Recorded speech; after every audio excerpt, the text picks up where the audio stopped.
Hello everyone. So last ক্লাসে আমরা Ohm's law নিয়ে ডিসকাস করছিলাম। হ্যাঁ, দেন তোমাদের একটা কুইজ ছিল যেটার প্রাইজ অলরেডি যারা যারা জিতছো তাদেরকে দিয়ে দেওয়া হয়েছে। সো ওহমস ল এর ওই চ্যাপ্টারের মধ্যে ওর ওই টপিকের মধ্যে আমরা কারেন্ট ভার্সেস ভোল্টেজ গ্রাফ পাইছিলাম, মনে আছে? আমরা কারেন্ট ভার্সেস ভোল্টেজ গ্রাফ পাইছিলাম। সো তোমাদেরকে আগে থেকে বলে রাখছিলাম যে কারেন্ট ভার্সেস ভোল্টেজ গ্রাফের যে current y axis and voltage x axis okay, current in the y axis and voltage in the x axis.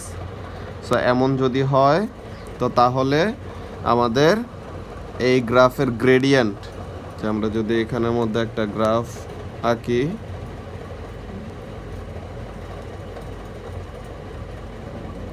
Okay, so তাহলে এই গ্রাফের গ্রেডিয়েন্ট আমাদেরকে কি দিবে এটা আমরা অলরেডি ডিসকাস করছিলাম। The gradient of a current versus voltage graph gives us 1 by resistance. Gradient is equal to 1 by resistance. Okay, so তাহলে এখন যদি আমরা একটা এখানের মধ্যে দেখো যে রেড কালার দিয়ে যদি একটা ড্র করি, এখানে একটা লাইন ড্র করলাম, ওকে, আর এখন আমি ব্লু কালার দিয়ে একটা লাইন ড্র করি। আচ্ছা, এখন কোনটার স্টিফনেস বেশি কোনটার স্টিফনেস কম এই জিনিসটা তো তোমাদের অলরেডি এখন বলতে পারার কথা যে এটা হলো মোস্ট স্টিপ, না? এটা সবচেয়ে ওয়াই অ্যাক্সিসের কাছাকাছি, তো তাহলে এটার স্টিফনেস সবচেয়ে বেশি, তো তার মানে কি গ্রেডিয়েন্টের ভ্যালু বেশি, না? আর এইটার জন্য ব্লুটার জন্য গ্রেডিয়েন্টের ভ্যালু কম, সো তাহলে এটার জন্য কি লিখব যে লেস স্টিপ, রাইট? সো তাহলে স্টিফনেস যদি কম হয় মানে কি লেস স্টিপ মানে রেজিস্ট্যান্স বেশি, না? যদি স্টিফনেস কম হয় মানে রেজিস্ট্যান্স বেশি, আর যদি স্টিফনেস বেশি হয় মানে কি রেজিস্ট্যান্স কম থাকবে। ওকে, কেন? Because gradient equals to 1 by resistance. So তাহলে রেজিস্ট্যান্সের ভ্যালু যত বেশি তো তার মানে 1 বাই রেজিস্ট্যান্সের ভ্যালু তত কম, রাইট? সো তাহলে রেজিস্ট্যান্স যদি বেশি হয় 1 বাই রেজিস্ট্যান্সের ভ্যালু কম হবে, সো তাহলে স্টিফনেসটা কম হবে। আর যদি রেজিস্ট্যান্স কম হয় তো তাহলে 1 বাই রেজিস্ট্যান্সের ভ্যালুটা বেশি, সো তাহলে স্টিফনেসটা বেশি থাকবে। অলরাইট, সো তাহলে এই জিনিসটা আমাদের মেইনলি মনে রাখা লাগবে কারেন্ট ভোল্টেজ গ্রাফের ক্যারেক্টারিস্টিক্সগুলি দেখার জন্য। ওকে, সো এখন আমরা লাস্ট ক্লাসে অলরেডি একটা মেটালের জন্য একটা কনস্ট্যান্ট টেম্পারেচার দ্বারা আমরা এখানে সিরিয়াল ওয়াইজ লিখে number 1 for a metal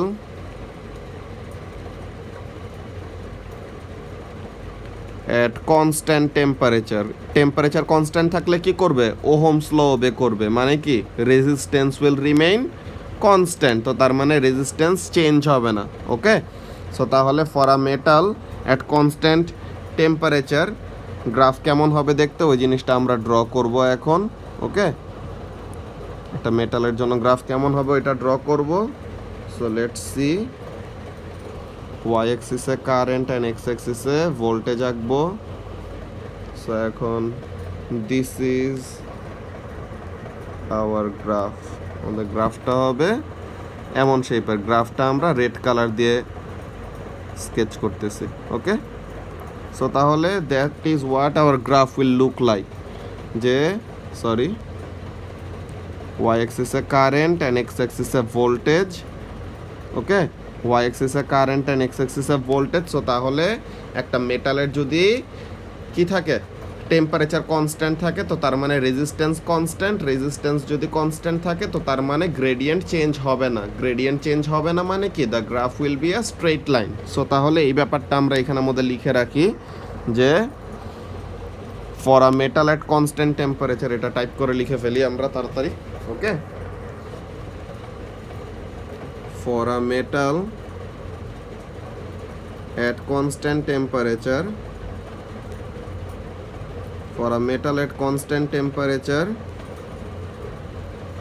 the resistance will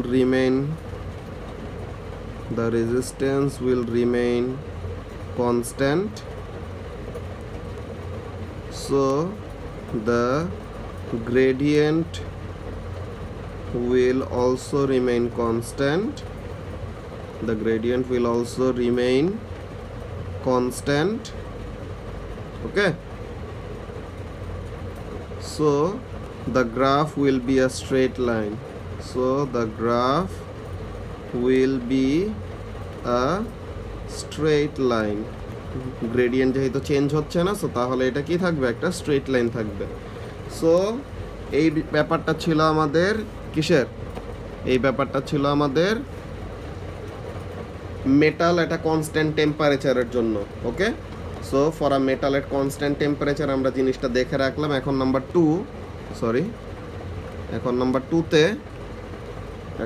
টুতে আমরা দেখব যে ফর আ ফিলামেন্ট বাল্ব, একটা ফিলামেন্ট বাল্বের জন্য কারেন্ট ভার্সেস ভোল্টেজ গ্রাফ দেখতে কেমন হবে। ওকে, ফর আ ফিলামেন্ট বাল্ব এই জিনিসটা অনেক অনেক ইম্পর্টেন্ট, এটা অনেকবার আসবে আমাদের কোশ্চেন পেপারের মধ্যে পাবা, হ্যাঁ, সব জায়গার মধ্যে এই জিনিসটা আসবে, এটা অনেক বেশি important. So we have to focus. তো এখন এখানের মধ্যে ফিলামেন্ট বাল্বের জন্য আমাদের গ্রাফের শেপটা কেমন হয়, যে একটা ফিলামেন্ট বাল্বে নর্মালি কি থাকে বলো তো, প্রথমে যখন নাকি ফিলামেন্ট বাল্বটা অন করি তখন তো ফিলামেন্ট বাল্বটার টেম্পারেচার নর্মাল রুম টেম্পারেচারের সমানই থাকে, রাইট? দেন যখন নাকি আমরা ফিলামেন্ট বাল্বটাকে অনেকক্ষণ ধরে জ্বালায় রাখবো, কি হবে, কারেন্ট ফ্লো করবে না ফিলামেন্ট বাল্ব দিয়ে। তো ফিলামেন্ট বাল্ব দিয়ে কারেন্ট ফ্লো করলে কি হবে, ফিলামেন্ট বাল্ব দিয়ে কারেন্ট ফ্লো করলে ফিলামেন্ট বাল্বের টেম্পারেচার বেড়ে যাবে, রাইট? ফিলামেন্ট বাল্বের টেম্পারেচার বেড়ে যাবে। তো টেম্পারেচার যদি বেড়ে যায়, তো টেম্পারেচার বাড়লে কি হবে, একটা মেটাল, ফিলামেন্ট বাল্ব কি মেটাল দিয়ে বানানো না ফিলামেন্টটা, সো তাহলে ফিলামেন্ট বাল্বের ফিলামেন্টটা হলো একটা মেটাল দিয়ে বানানো। সো তাহলে ওইটার জন্য কি করবে, ওইটার জন্য মেটালের ভিতরে যত এরকম কারেন্ট ফ্লো করবে, যদি আমরা টেম্পারেচারটাকে কন্ট্রোল না করি দেন টেম্পারেচার কি হবে, বাড়বে। ওকে, তখন তাহলে টেম্পারেচারটা বাড়বে। সো তাহলে আমাদের গ্রাফের শেপটা অ্যাকচুয়ালি আসে এরকম, আমাদের গ্রাফের শেপটা অ্যাকচুয়ালি আসে এরকম। ওকে, এমন একটা সেই পাশে যে যেখানের মধ্যে কি দেখো ইনিশিয়ালি যে প্রথমের দিকে যখন টেম্পারেচার কম, হ্যাঁ, প্রথমের দিকে যখন নাকি টেম্পারেচার কম, যদি আমরা ট্যানজেন্ট ড্র করি, যে এইখানের মধ্যে যে এইখানের মধ্যে যদি আমরা এরকম ট্যানজেন্ট ড্র করে দেখাই, যে প্রথমের দিকে যখন নাকি টেম্পারেচার কম তখন যদি আমরা ট্যানজেন্ট ড্র করি, সো তাহলে ট্যানজেন্টের স্টিফনেসটা কি বেশি। এরপরে যখন নাকি এমন একটা পার্টে যদি আমরা ট্যানজেন্ট ড্র করি,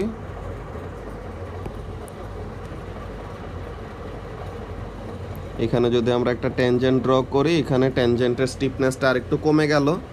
দেন আমাদের এই জায়গার মধ্যে যত আমরা দেখতেছি ট্যানজেন্টের স্টিফনেসটা কি করতেছে, আস্তে আস্তে কমতেছে।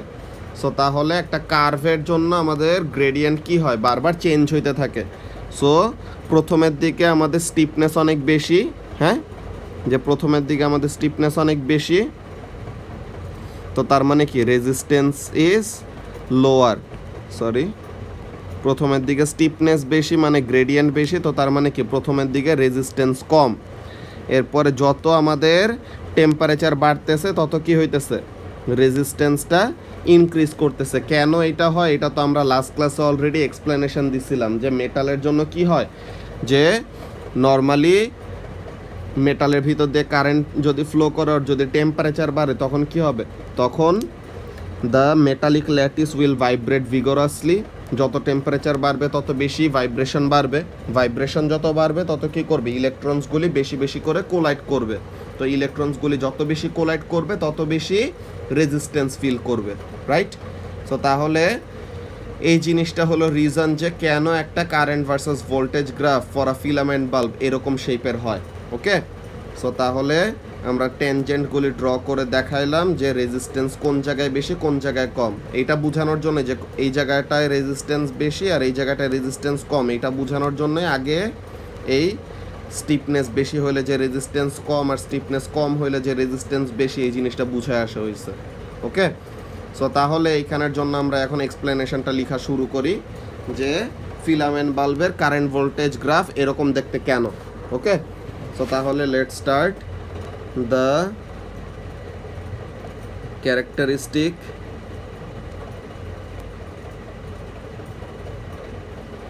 IV graph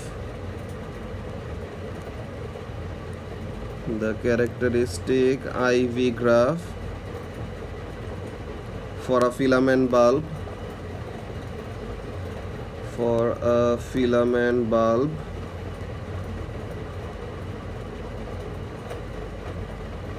is a curve, right?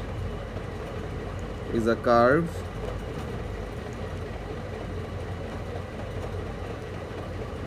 which starts steep, যে প্রথমের দিকে অনেক স্টিপনেস বেশি থাকে, but gets shallower as voltage increases, যে যত আমরা ভোল্টেজ বাড়াইতেছি তত গ্রাফের স্টিপনেসটা কি করতেছে, কমে যাচ্ছে। কেন এটা হচ্ছে ওই জিনিসটা আমরা বলতেছি, যে the filament in a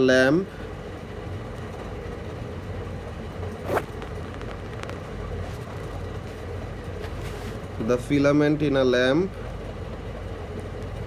is just a coiled up wire, যে আমরা কিন্তু বাল্বের ভিতরে যে ফিলামেন্ট দেখতে কেমন হয় এটা কিন্তু আগে একবার দেখাইছিলাম সার্কিটের চ্যাপ্টারের মধ্যে, না? is just a coiled up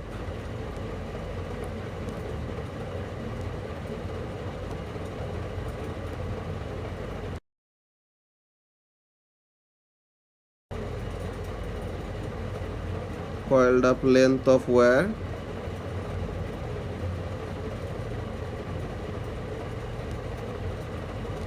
কি দিয়ে বানানো, made out of tungsten, made out of tungsten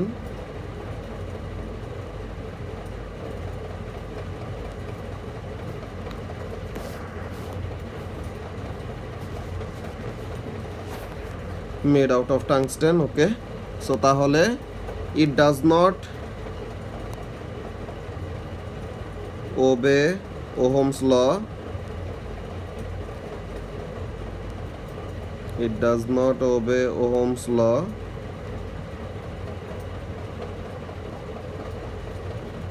because it gets hot, ঠিক আছে? যে তার টেম্পারেচার চেঞ্জ হয়ে যায়, তো এর জন্য টেম্পারেচার চেঞ্জ না হইলে সে না ওহমস ল ওবে করবে, টেম্পারেচার চেঞ্জ হইলে তো আর ওহমস ল ওবে করতে পারবে না, ওকে? সো তাহলে current flowing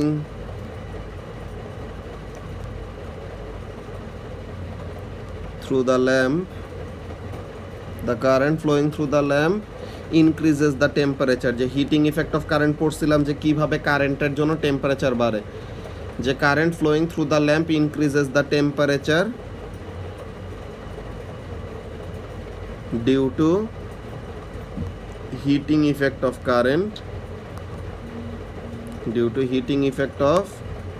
current, okay? So তাহলে অ্যাজ টেম্পারেচার রাইজেস কি হবে, অ্যাজ টেম্পারেচার রাইজেস আমরা লাস্ট ক্লাসে লিখে রাখছিলাম যে মেটালের জন্য টেম্পারেচার বাড়লে কি হবে, মেটালের জন্য টেম্পারেচার বাড়লে রেজিস্ট্যান্স বাড়বে। সো তাহলে ওই জিনিসটা লিখবো আর কি, ঠিক আছে? যে as temperature rises resistance increases, as temperature rises resistance increases. So তাহলে কি হবে, that's why initially since temperature is less, শুরুতে টেম্পারেচার কম না, তো তাহলে শুরুতে টেম্পারেচার কম থাকলে রেজিস্ট্যান্সও কম থাকবে, রাইট? আর পর যত টেম্পারেচার বাড়তে থাকবে তত রেজিস্ট্যান্স বাড়তে থাকবে। সো ওই জিনিসটা initially temperature is less, so resistance is also less, so resistance কম, এটা কিভাবে বুঝছি, which is shown which is shown by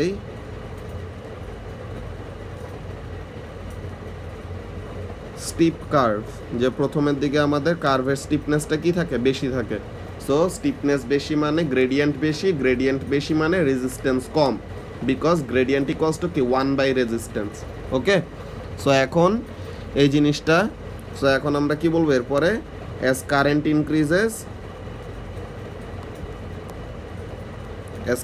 increases কি হবে, টেম্পারেচার ইনক্রিজেস, রাইট? যে কারেন্ট যত বাড়তেছে হিটিং ইফেক্ট অফ কারেন্ট তত বেশি হবে। সো তাহলে অ্যাজ কারেন্ট ইনক্রিজেস টেম্পারেচার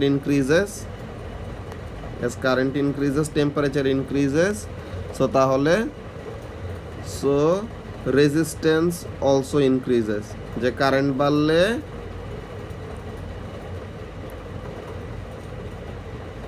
দাঁড়াও এখানের মধ্যে একটা জিনিস লিখে রাখি, as voltage is increased current বাড়বে। ফার্স্ট অফ অল কারেন্ট বাড়ার জন্য টেম্পারেচার বাড়বে।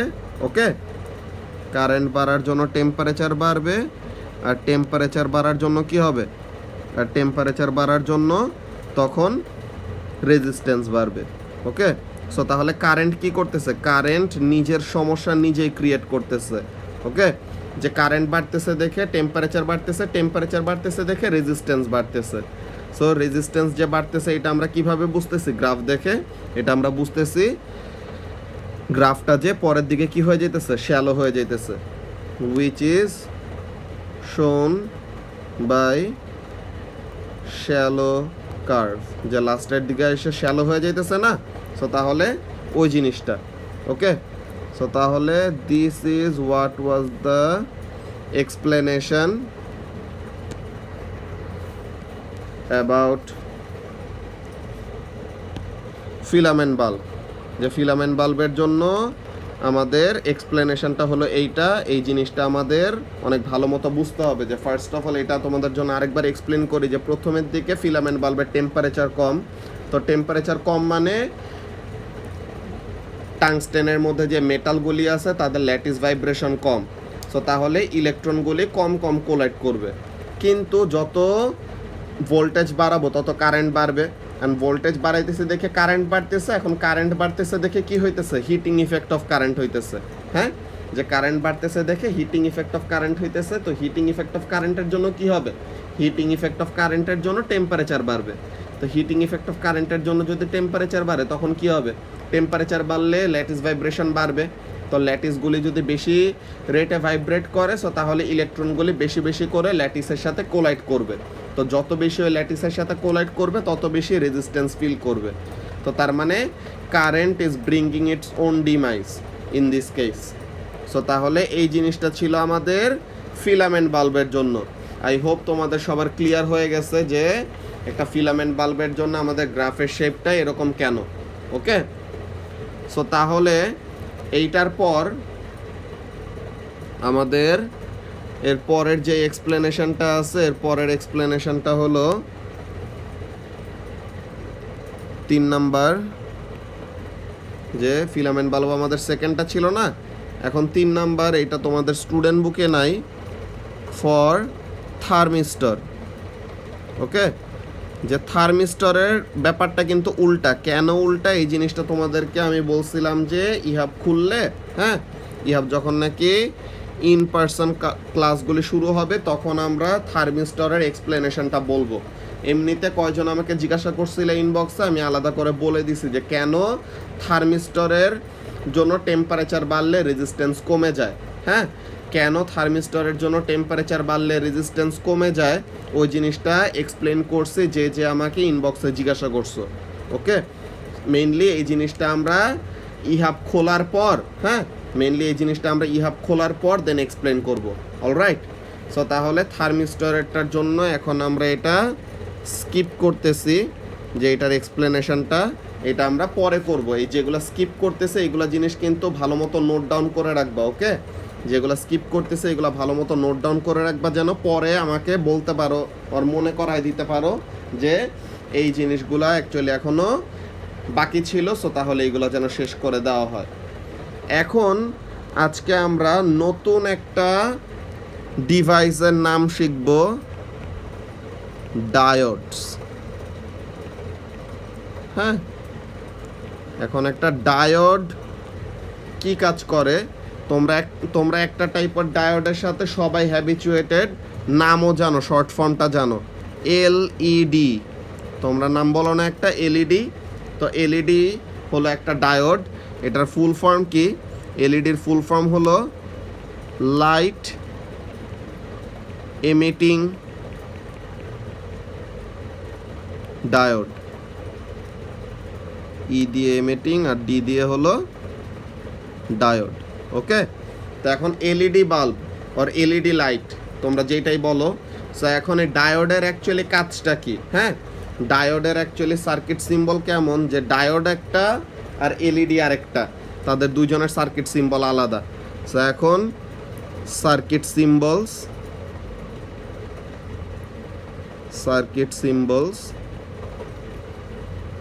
একটা হলো ডায়োডের জন্য কেমন হবে, শুধু নর্মাল ডায়োড। হ্যাঁ, একটা নর্মাল ডায়োডের সার্কিট সিম্বল কেমন, একটা ট্রায়াঙ্গেল। হ্যাঁ, একটা ট্রায়াঙ্গেল। তো এখন এখানের মধ্যে ডায়োডের সার্কিট সিম্বল হলো এটা, যে একটা ট্রায়াঙ্গেল, মাঝখান দিয়ে এরকম দাগ, আর ট্রায়াঙ্গেলের মাথায় এরকম একটা ছোট লাইন। হ্যাঁ, তো এটা হলো নর্মাল একটা ডায়োডের সিম্বল। আর একটা এলইডির সিম্বল কেমন, লাইট ইমিটিং ডায়োডের সিম্বল কেমন, একটা এলইডির সিম্বল হলো এরকম, যে একটা ডায়োড আঁকবা ফার্স্টে। এখন এলইডি থেকে কি করবে, লাইট এমিট করবে। সো তাহলে দুইটা অ্যারো বাইরের দিকে দিয়ে দিব, যে লাইট এখান থেকে কি হইতেছে, বের হইতেছে। ওকে, যে এখান থেকে লাইট বের হইতেছে। সো তাহলে এই জিনিসটাকে আমরা বলতেছি লাইট এমিটিং ডায়োড। ঠিক আছে, ডায়োডের কাজটাই করে, শুধু সে লাইটও এমিট করে সাথে। তো এই জিনিসটা বোঝানোর জন্য। ওকে, সো এখন হোয়াট ডু দে ডু, যে ডায়োডসগুলি কি কাজ করে। হ্যাঁ, ডায়োডসগুলি অ্যাকচুয়ালি কি কাজ করে, ডায়োডদের একটা ইম্পর্টেন্ট কাজ আছে যেটা আমাদের অনেক দরকার। ওই জিনিসটা হলো তারা কারেন্টকে, হ্যাঁ, ডিফারেন্ট ডিরেকশনে ফ্লো করতে দেয় না, তারা শুধু একটা সিঙ্গেল ডিরেকশনে কারেন্টকে ফ্লো করতে দেয়। যে এখানের জন্য যদি আমরা বলি কি জিনিস, যে ডায়োডস আর সার্কিট কম্পোনেন্টস,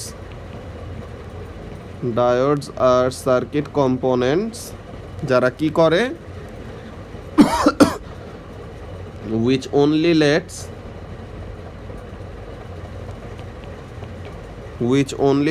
current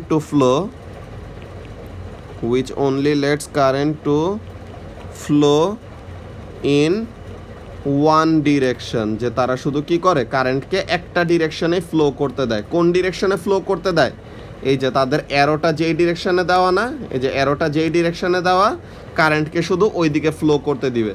উল্টা ডিরেকশনে যদি কারেন্ট আসে, সো তাহলে তখন তাকে ফ্লো করতে দিবে না। এটা দিয়ে কি বলতেছে, এগুলো সবগুলো বুঝায় দিব আমরা সার্কিট একে একে, প্রত্যেকটা জিনিসই বুঝায় বলবো। ওকে, সো তাহলে এখানের জন্য কাজটা কি, এখানের জন্য কাজটা হলো এরকম, যে লাইক আমরা যদি একটা সার্কিট ড্র করি, সো আমরা কি জানি কারেন্ট কোথা থেকে কোথায় ফ্লো করে, positive to negative, right? So এখন যদি আমরা ডায়োডটাকে এমনভাবে জয়েন করে রাখি যে কি, কারেন্ট কোন জায়গায় ফ্লো করবে, পজিটিভ থেকে নেগেটিভে। সো তাহলে পজিটিভ থেকে নেগেটিভে যাচ্ছে। সো তাহলে কারেন্টের ডিরেকশন আর ডায়োডের অ্যারোর ডিরেকশন কি, সেম না? সো তাহলে তখন ডায়োড কি করতে দিবে, তখন ডায়োড সুন্দর মতো কারেন্টটাকে ফ্লো করতে দিবে, এখানের মধ্যে সে কোনো প্রবলেম ক্রিয়েট করবে না। কিন্তু যদি আমাদের সার্কিট আগের মতনই আছে, শুধু ডায়োডটাকে আমরা উল্টা দিকে এরকম প্লেস করছি, হ্যাঁ, আমরা এরকম উল্টা দিকে ডায়োডটাকে প্লেস করছি। সো এখন সে কি করবে, এখন কারেন্ট কোন দিকে ফ্লো করার কথা, positive to negative. So current positive থেকে নেগেটিভে আসতেছে, কিন্তু এখন কি, সে ডায়োডের অ্যারোর ডিরেকশনের একদম অপোজিটে। সো তাহলে ডায়োড কি করবে, diode will not let any current to flow in the circuit. Okay, diode কি করে, সে শুধু একটা ডিরেকশনেই কারেন্টকে ফ্লো করতে দেয়। অপোজিট ডিরেকশন থেকে যদি কোনো কারেন্ট আসে তো তাহলে সে ওইটাকে যত রেজিস্ট্যান্স পারে তত রেজিস্ট্যান্স দিয়ে সে অপোজ করে, মানে অনেক অনেক অনেক অনেক অনেক হাই রেজিস্ট্যান্স দিয়ে সে অপোজ করবে। অলরাইট, সো তাহলে এই জিনিসটা হলো আমাদের মেইন কাজ, যে almost infinity amount of resistance দিয়ে সে এটাকে অপোজ করতে চায়। কিভাবে ডায়োড বানানো হয়, হ্যাঁ, আর ডায়োডের অ্যাকচুয়ালি ভিতরে কি থাকে এগুলা জিনিস আমাদের বড় হইলে পরও অ্যাকচুয়ালি ওরকম করে শিখায় না, যদি না তুমি একদম ইউনিভার্সিটিতে উঠে ট্রিপলি নিয়ে ওইসব নিয়ে পড়ালেখা না করো। ওকে, যে এখানের মধ্যে বেসিক কাজটা কি, যে ডায়োড অ্যাকচুয়ালি ট্রানজিস্টর দিয়ে বানানো থাকে, বুঝছো? ডায়োড অ্যাকচুয়ালি ট্রানজিস্টর দিয়ে বানানো থাকে, যেটার ভিতরে আমাদের অনেকগুলি জাংশন আছে। এইসব অনেক পরের ব্যাপার, যত বড় হবা আস্তে আস্তে শিখবা। এখন শুধু একটা জিনিস এখানের মধ্যে অ্যাকসেপ্ট করে নিতে হবে কি, যে ডায়োড কি করে, শুধু একটা ডিরেকশনে কারেন্টকে ফ্লো করতে দেয়। অপোজিট ডিরেকশনে যদি কোনো কারেন্ট আসে সো তাহলে তাকে কি করতে দেয় না, ফ্লো করতে দেয় না। সো তাহলে যেই ডিরেকশনে, যেই সার্কিটে কি ডায়োড আর কারেন্টের ডিরেকশন সেম, এটাকে আমরা বলি ফরওয়ার্ড বায়াস। হ্যাঁ, যে ডায়োডের অ্যারো ডিরেকশনে কারেন্ট ফ্লো করতেছে, সো তাহলে it will let the current flow, so তাহলে এটাকে আমরা বলি ফরওয়ার্ড বায়াস।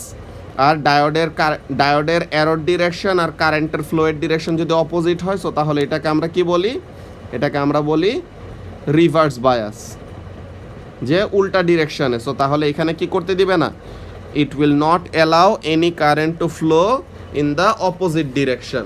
হ্যাঁ, যে it will not allow any current to flow in the opposite direction. So তাহলে এই জিনিসটা হলো আমাদের মেইন কাজ। তো এখন একটা ডায়োডের কারেন্ট ভার্সেস ভোল্টেজ গ্রাফ দেখতে কেমন হয়, একটা ডায়োডের কারেন্ট ভার্সেস ভোল্টেজ গ্রাফ দেখতে কেমন হয়, এই জিনিসটা অনেক ইন্টারেস্টিং, যে current versus voltage graph for a diode. হ্যাঁ, যে এখানের মধ্যে বেসিক্যালি যে এখানে যদি ডায়োড না থেকে কি হয়, ডায়োড না থেকে যদি আমাদের একটা লাইট এমিটিং ডায়োড দেয়, এলইডি দেয়, সো তাহলে কি হবে, এইখানে ইন দিস সার্কিট যে ফরওয়ার্ড বায়াসের মধ্যে এলইডিটা জ্বলবে। ওকে, এলইডিটা জ্বলতেছে মানে কি, সার্কিটটা কারেক্ট ওয়েতে কানেক্ট করা আছে, যে ডায়োড যেদিকে কারেন্টকে ফ্লো করতে দিচ্ছে ওই দিকেই সার্কিটটা কানেক্টেড আছে। সো তাহলে এলইডি জ্বলতেছে মানে কি, সার্কিটটা কমপ্লিট হয়েছে। আর ইন দিস কেস, হ্যাঁ, যে এই কেসে আমাদের কারেন্টটা অপোজিট ডিরেকশনে ফ্লো করতেছে, সো তাহলে এলইডিটা জ্বলবে না, এলইডি কোনো লাইট দিবে না। তো এলইডি যদি কোনো লাইট না দেয় সো তাহলে তখন আমরা বুঝবো কি, যে সার্কিটটা ইনকমপ্লিট বা ডায়োডটা উল্টা ডিরেকশনে লাগানো হয়েছে। ওকে, সো তাহলে এখানের মধ্যে হলো আমাদের ডায়োডের একটা কাজ। সো যেটা বলতেছিলাম, যে ডায়োডের কারেন্ট ভার্সাস ভোল্টেজ গ্রাফ দেখতে কেমন হয়, ডায়োডের কারেন্ট ভার্সাস ভোল্টেজ গ্রাফ দেখতে হয় এরকম বেসিক্যালি, যে উল্টা ডিরেকশনে যদি ফ্লো করাইতে চাও কোনো কারেন্ট ফ্লো করবে না, একদম জিরো উল্টা ডিরেকশনে। দেন যখন নাকি পজিটিভ ডিরেকশনে একটা সার্টেন ভোল্টেজ পার করার পর দেখছো অনেক হাইলি স্টিপ একটা গ্রাফ, সো তাহলে কি এখানে স্টিপনেস বেশি, এখানে স্টিপনেস বেশি। সো তাহলে স্টিপনেস বেশি মানে রেজিস্ট্যান্স কি অনেক অনেক অনেক অনেক কম।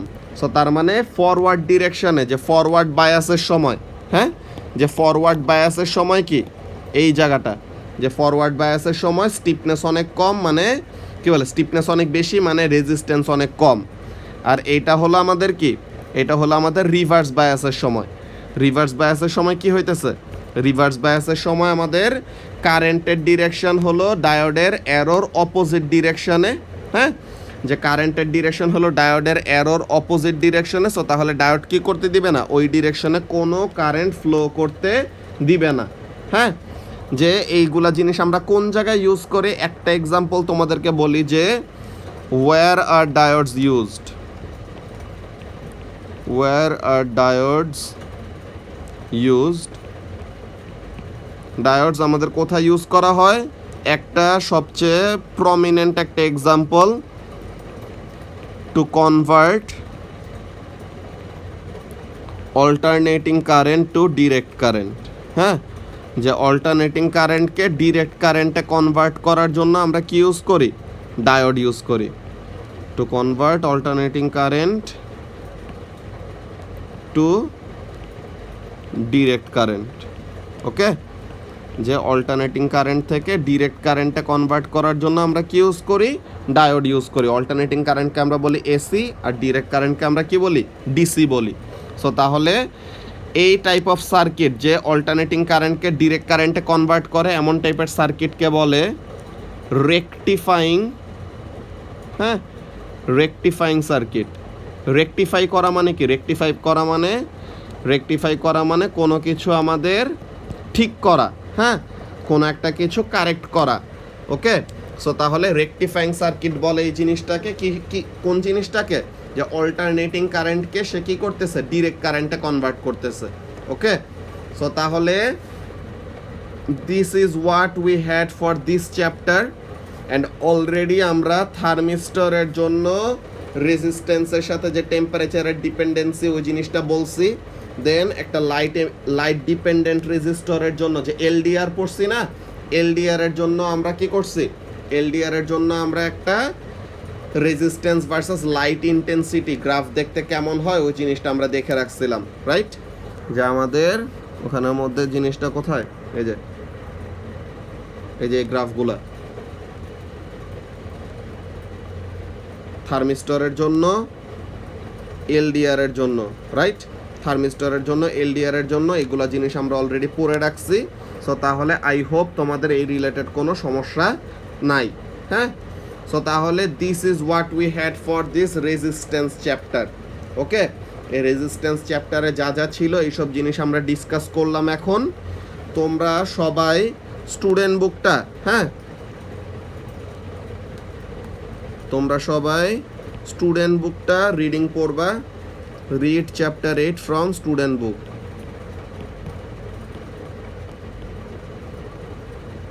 স্টুডেন্ট বুক থেকে চ্যাপ্টারটা পড়বা তোমাদের কনসেপ্টটা আরও ভালো মতো ক্লিয়ার করার জন্য। ওকে, তোমরা স্টুডেন্ট বুক থেকে চ্যাপ্টার 8টা পড়বা। যে কোনো কনফিউশন থাকলে ওইটা আমাকে ইনবক্স করবা, আমি ওইটার রিপ্লাই দিব। ওকে, সো তাহলে this is what we had for this chapter. এর পরের চ্যাপ্টার আমাদের স্ট্যাটিক ইলেকট্রিসিটি, হ্যাঁ, এর পরের চ্যাপ্টার হলো আমাদের ইলেকট্রিসিটির লাস্ট চ্যাপ্টার, ওইটা হলো স্ট্যাটিক ইলেকট্রিসিটি। ওকে, সো তাহলে দ্যাটস ইট ফর টুডে।